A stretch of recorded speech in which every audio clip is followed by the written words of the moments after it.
Was it to be delivered today? Oh, boy.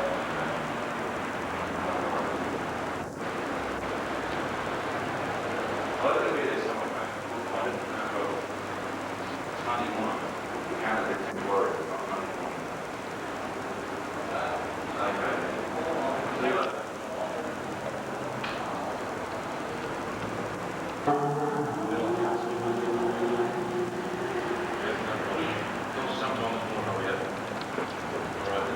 Thank you.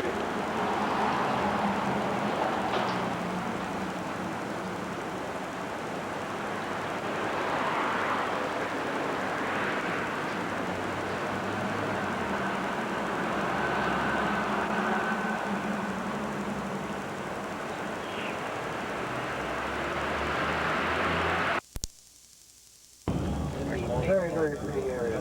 Yeah, there's no doubt about that. Very much in line with the environment, and we find that Well, they usually grow in swampy areas just because that they're all most of the Melaleucas, that's like a paper bark tree. Of course, coconuts close by.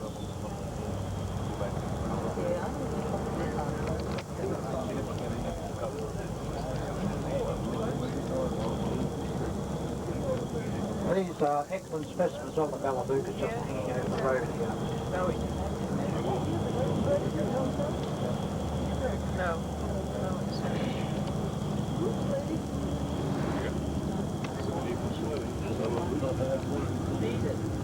These are one of the things that they planted in the Everglades that have become a pest. Because they're trees that grow really well in swampy areas, but they actually dry up swamps. That if you've got a really wet area in your land, you plant paper bark, Melaleuca. Really, It dries up the swamp, so that Well, that they're is having a great the deal of trouble farm getting code. it. You've got a few $1,000 you want to get rid of, and I can assure you that they can really want to take it off you up here. But they've got the signboard up here. They're got prices on the billboard showing that they're wanting 140.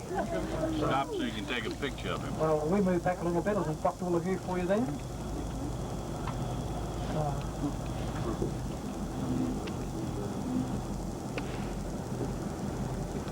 I'm just going to check his tyres.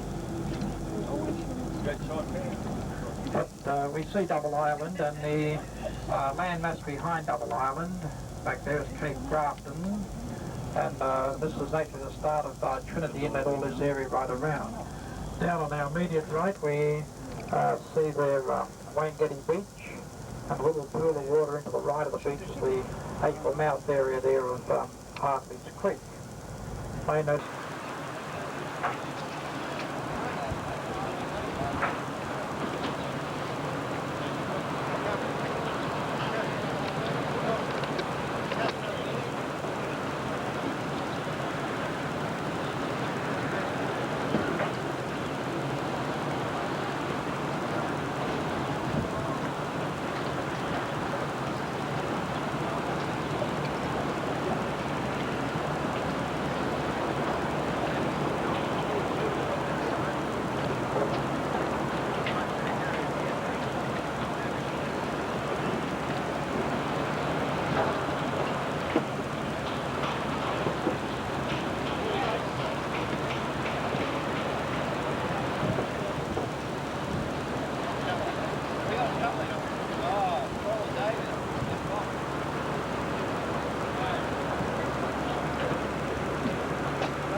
Figyelj, Tobián, ne no spécsik, de rúgtak kögöcsik.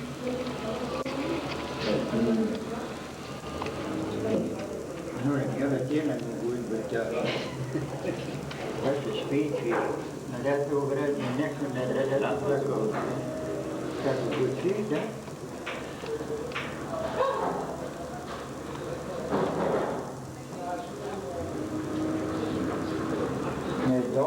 sorry.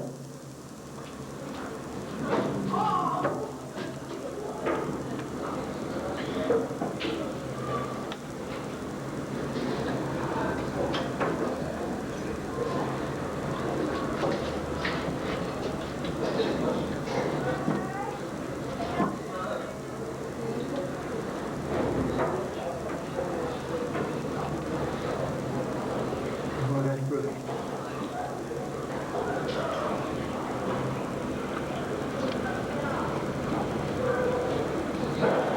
And you got a good saucepan over there?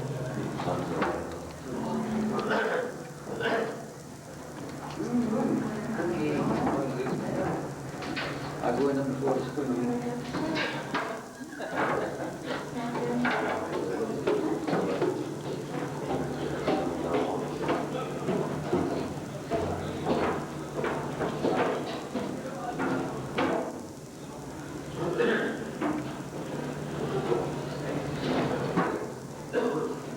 Taking them people swimming too? Yeah.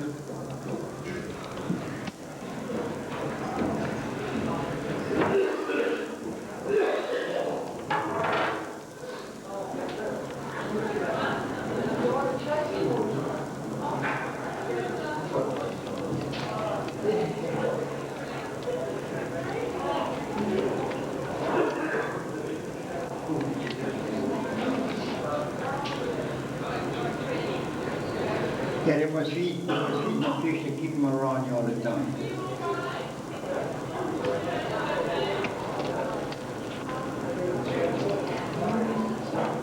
Now that's what they call a reef down there? Yep, that's a reef. Damn, look, there's spotted one down there. You could get a shot at him. You see the spotted one? Yeah.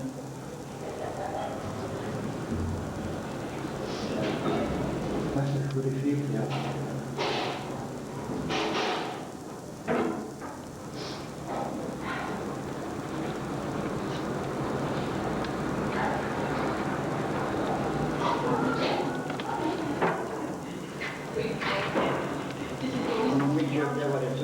All right.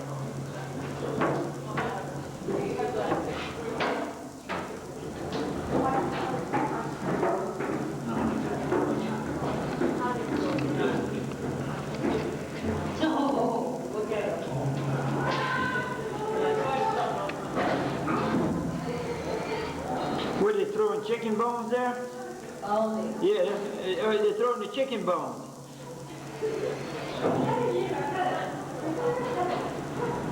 oh my goodness.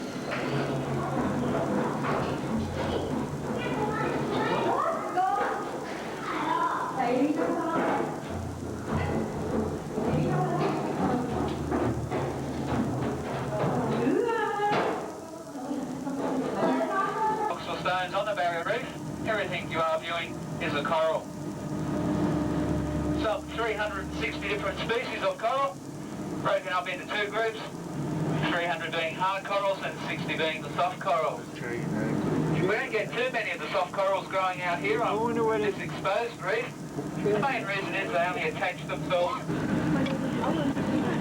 We do have all the hard corals out here, 300 or so. And the first one I'll try to show you about, I'll tell you, is known as plate corals.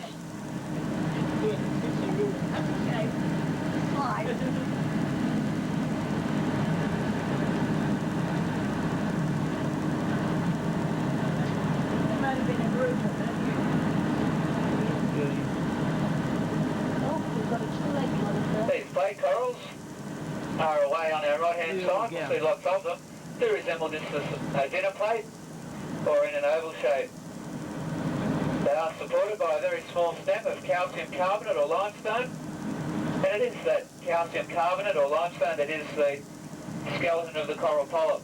Those coral polyps being only the size of a pinhead, all colonised together, making all the different sizes and shapes. The larger plate corals can grow up into what we call tabletops, up to about 3 metres in diameter. He knows how to move them whenever they boat around. But they are very fragile once they reach that size, because they do still only have that very small stem underneath them. This large wave action is enough to break them off, especially if you were to stand on them, that would break them off. They would break off.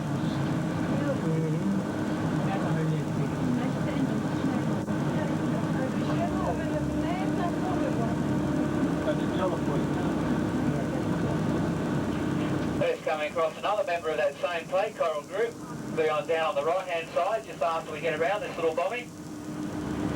It's known as a cabbage leaf coral. It's right down on the... No, yeah, not cabbage leaf, what am I talking about? It's known as the blue carnation. And it's down there on the ocean floor. People up the front, if you look to the right, you'll be able to see it. It just does resemble a blue carnation flower. What it is, it's many different plate corals all growing up on the top of each other to form that shape. Now, we're very lucky to see it in this close depth of water. Normally only seen at depths of about 100 feet. This one has grown to approximately twice its normal size because it is up in the shallow water and is receiving a lot more sunlight. It has split down the centre and its own weight has forced it to do that. Very sharp, that that carnation coral. Those edges are very razor sharp and very fragile. Excuse me. There is also a coral down there known as cabbage leaf. Yeah. Or lettuce leaf, and it does resemble I'm the actual cabbage leaf or open lettuce leaf. You should be able to spot some of those, especially down on the bottom, and we'll go over a patch where there are quite a few of them also. Let's go across the little deep patch here at the moment, and then we'll come up to another coral bombora. Known as a bivalve filter feeder, which means they have two valves in which they filter their food. They filter up to about 5,000 litres of water per day, or 1,000 gallons. That gives them roughly about 10% of their food supply. The other 90% normally brought out fresh daily by quicksilver in the form of a snorkeler or a diver. The giant clam jumps up from the ocean floor and pulls down a snorkeler or a diver and devours him. Sound recognition? Well, it actually only does happen in the old Tarzan movies, where the giant clam does that. Those clams can't actually move or jump up from the ocean floor. Only movement is the opening and closing of their shells, and they do that to enable to feed. The other 90% is through the process called photosynthesis, changing the sun's rays into an energy source.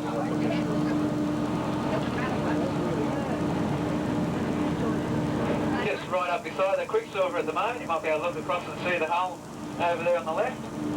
It's going right up into the shallows, and we're going to have some staghorn or branching coral down underneath us. Quite a bit of it scattered around.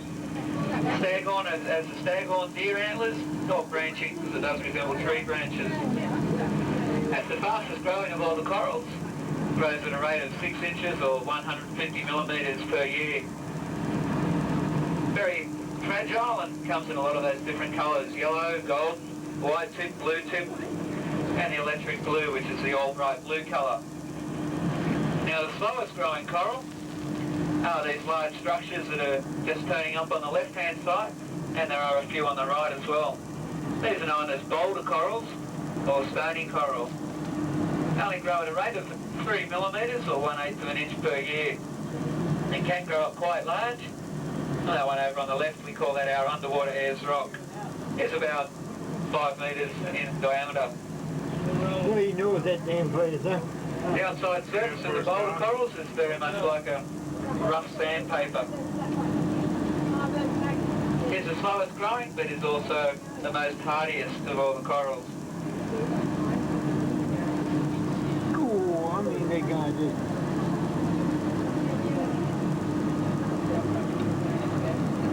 Looking similar to some of those boulder corals, you might spot some rain corals or honeycomb corals. Rain coral does look like a small boulder with a tube of coral growing over the top of it, making it look just like a human brain. And the honeycomb coral does just resemble a piece of the beehive, the centre of it. Very rough on the hands, however, just like running your hands down the outside of a pineapple.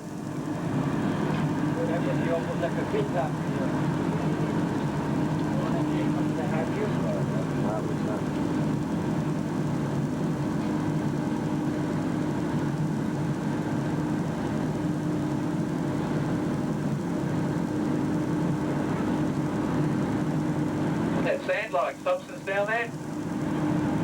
That's unlike any sand you find on a mainland beach where it's not volcanic, nor is it silicate. What it is, it's a coral debris or a coral sand. Wave action, hitting up against the edges of a reef, break off small particles, and then tumble them across the reef flat. And eventually they... I'll give your ears a little bit of a break, just till we do go around it.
Of the fish life that you've been seeing down there, there are some 1,600 different recorded species broken down into two groups.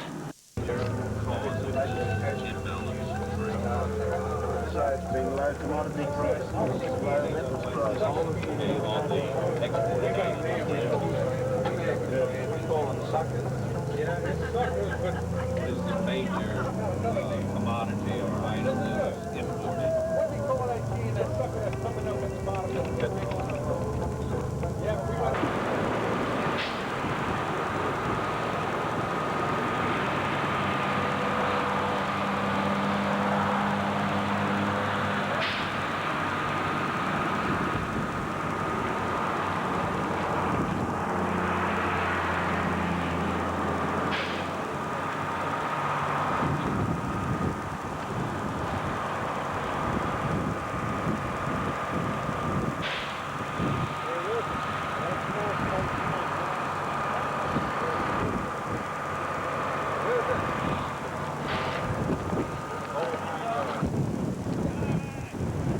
This is a view of the east coast out of McCann's, Australia. The island was originally bought by Columbia Pictures or Coca-Cola. It's windy out here today, very windy, and the temperature is approximately 60 degrees.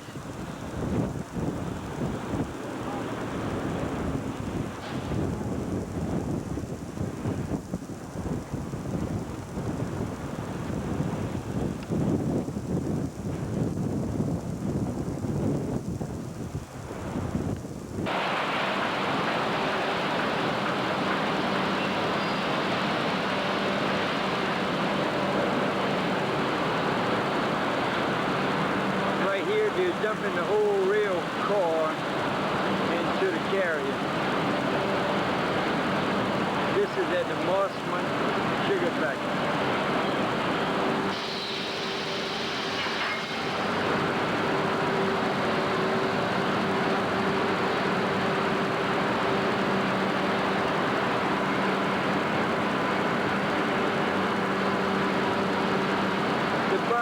is approximately 6 feet wide, 8 feet wide, probably 6 feet height, and approximately 10 feet in length.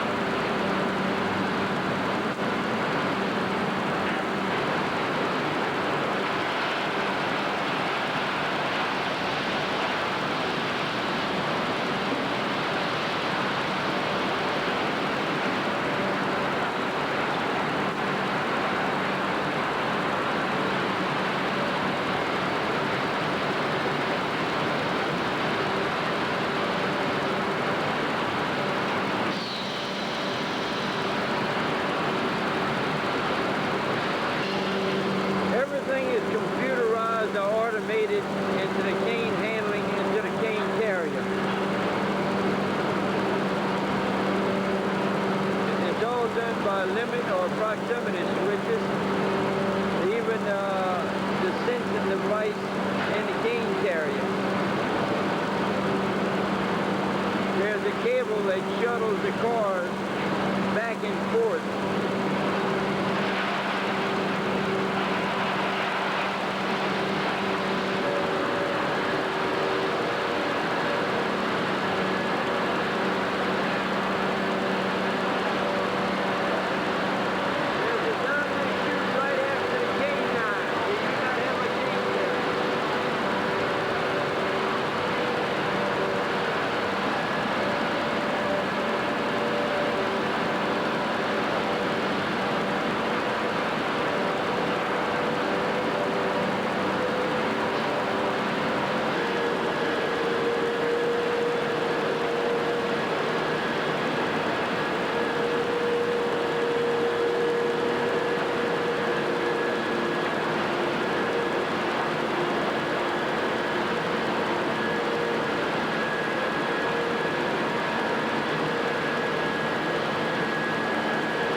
discharge plate behind the mill is rather flat for about 3 feet. Then it drops quickly so that it can put a conveyor behind the mill and not have to crowd the tail shaft of the next conveyor.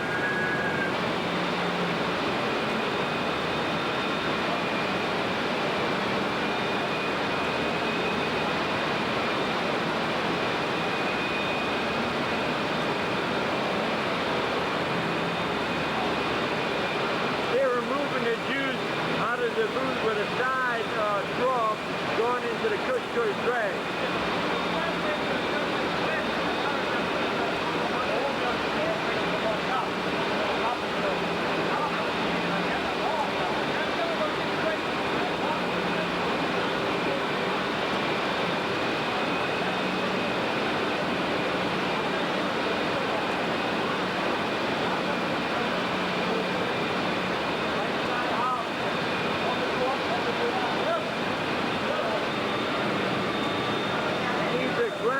Adapters on the off side so that it can rail without arcing through the bearing.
Very exciting to you in there, but believe me, it looks like bread and butter as far as I'm concerned.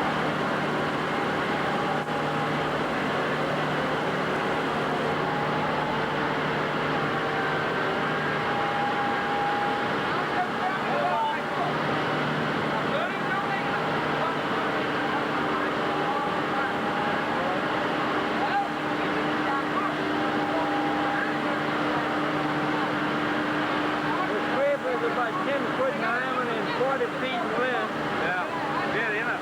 All the bars are individually supported, and they're about 2 feet, and they're over. Yeah. How many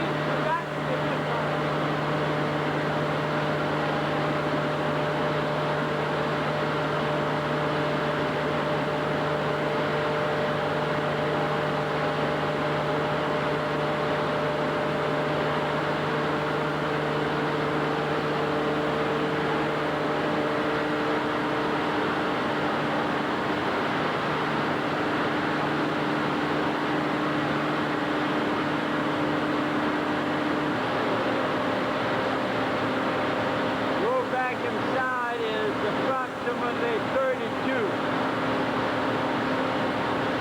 High vacuum side is 78.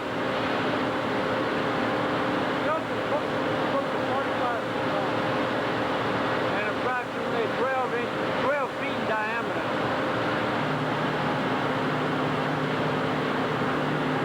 About 18 by 45. Pick up one and lift one of the doors, Billy.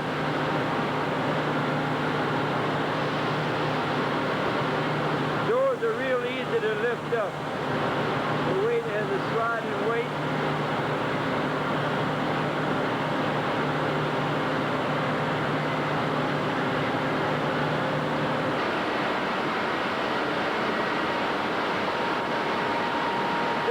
evaporator station. They're operating a series of evaporators as a twin triplet. No labor whatsoever on the evaporators.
This is the boiler room panel, controlling the boiler room, generating room.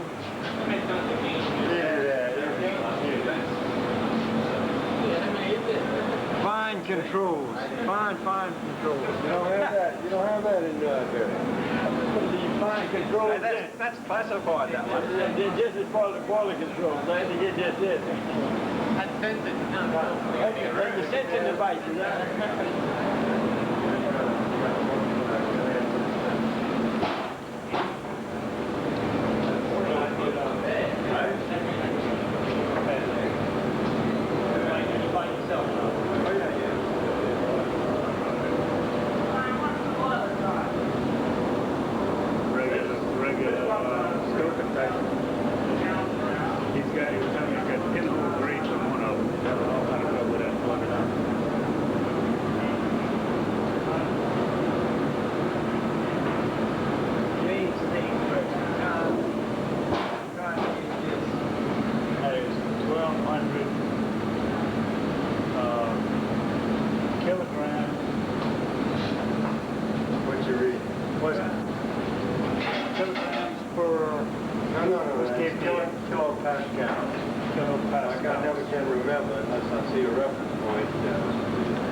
What's one atmosphere in KPA? 140. 140. 140 is 14 pounds. Is that right? Yeah, 14. Yeah. Huh? Not 100 divided by 7. It's part of the... Yeah. Didn't want me up. 105. 105 KPA is an atmosphere. Yeah, that's about right. 15 psi by 7.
is the power station at the Mossman Mill. Very, very little vibration with no one in the control room. They're parallel with the utility company and occasionally sell when there's excess bag air.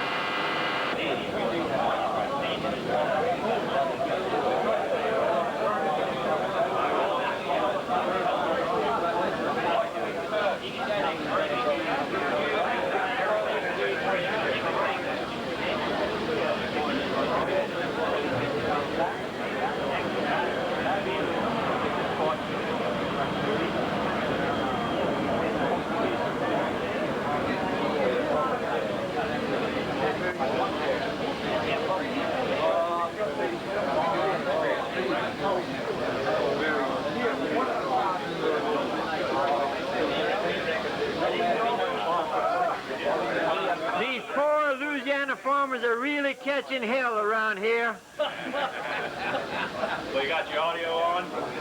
Oh, yeah. They're having a terrible situation here.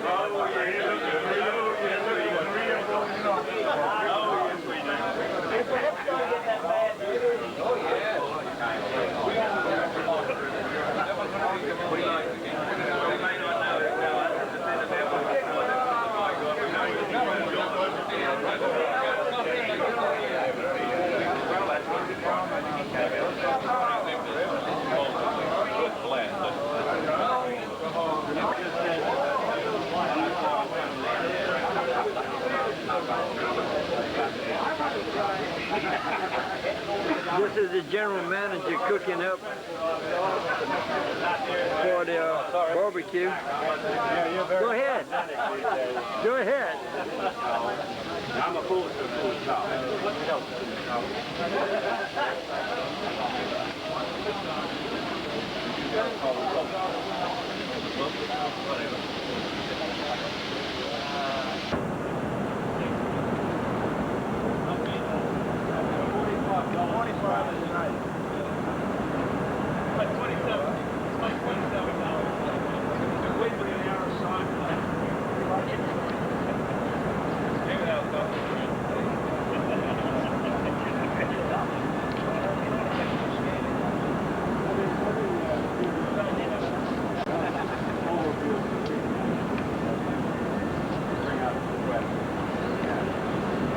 Louisiana, we have 21 sugar factories. We process about 7 million short tons of cane a year, which are produced in some 250 to 300,000 acres, which would be 100,000 hectares.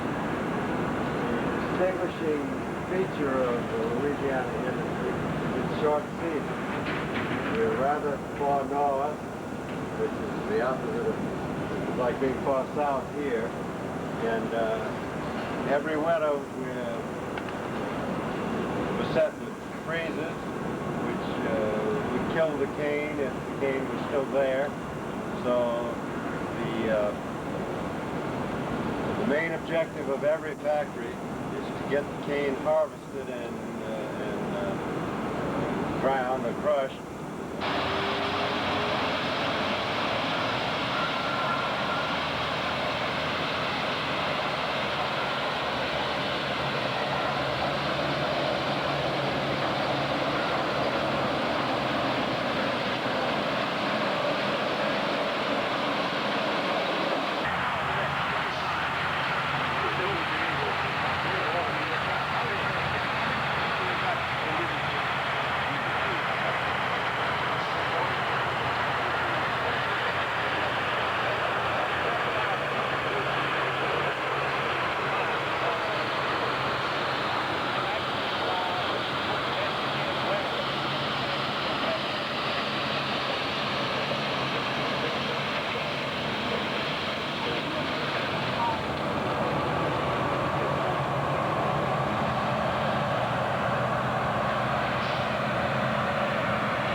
understand how that works.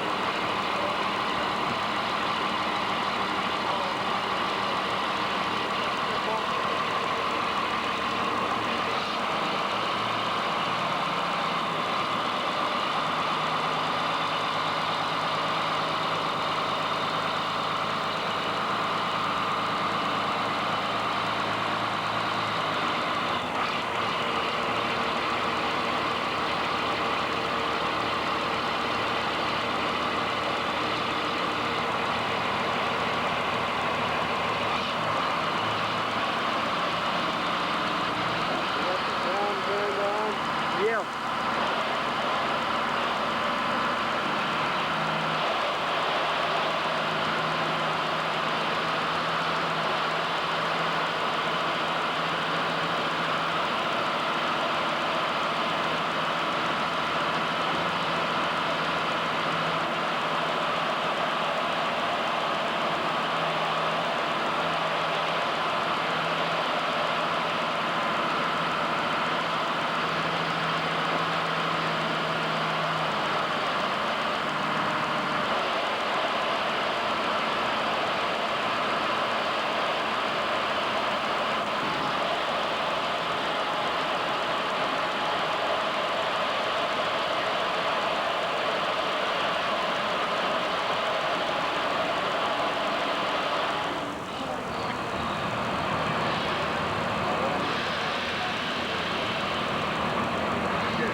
Robert Rossi will show you the field practices down there of how it's done. I tell them that with Robert is one of the fellows who made the massive move.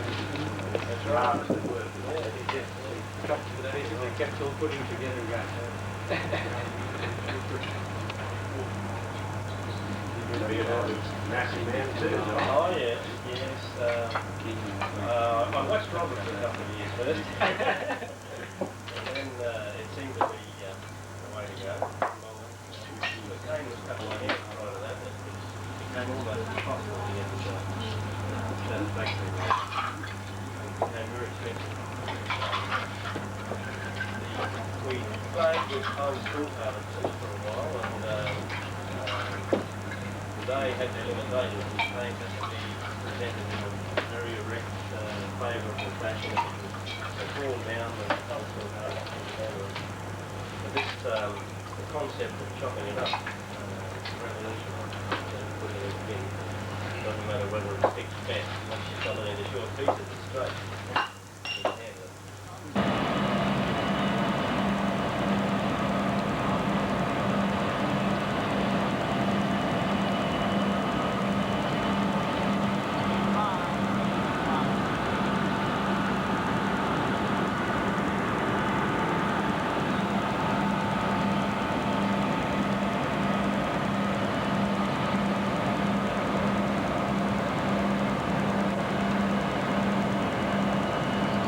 That ought to come out beautiful right here, Jan.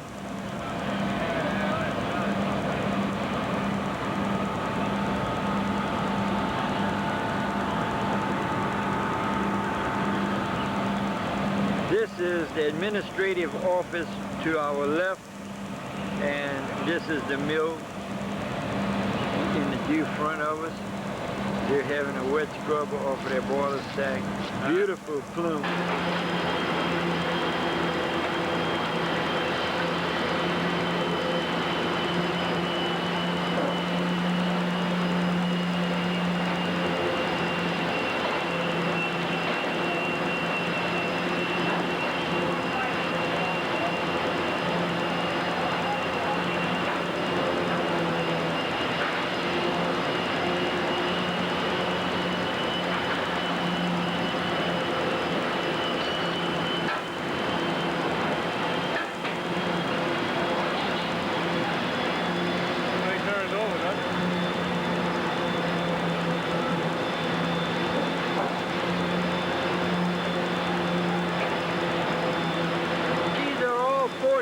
Bins that are unloaded at this station. No, I'll jump on King cars. Well, Yeah, it would be easier, it Bill. doesn't take much power either.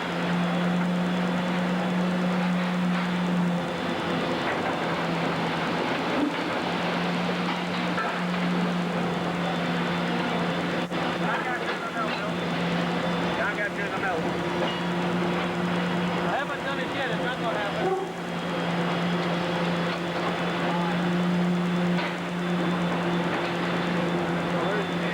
They can't afford to waste too much time over here.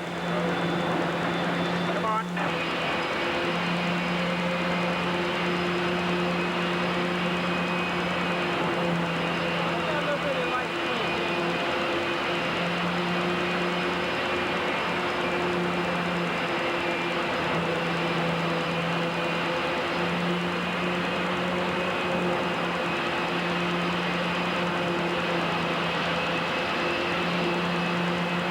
This is the cane from the shredder.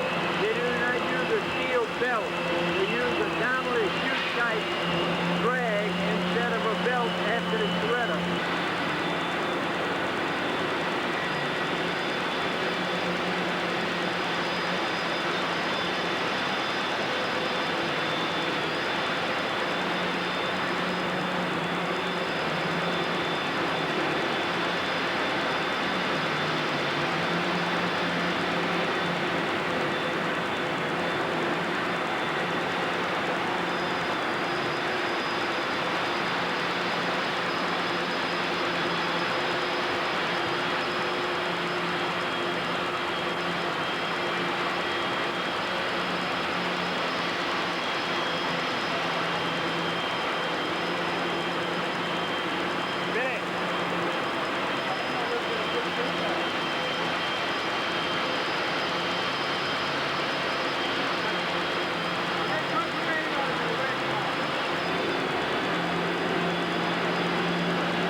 Device connected to a coupling to be able to adjust the mill according to the torque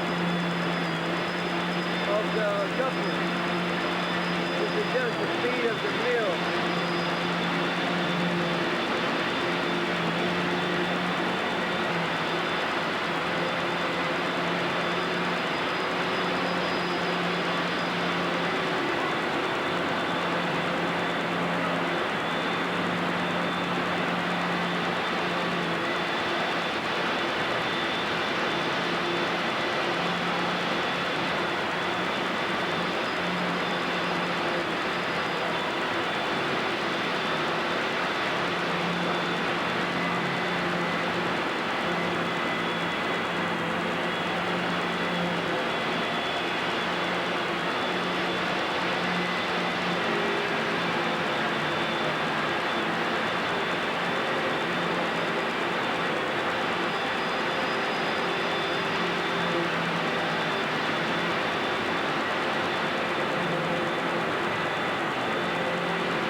on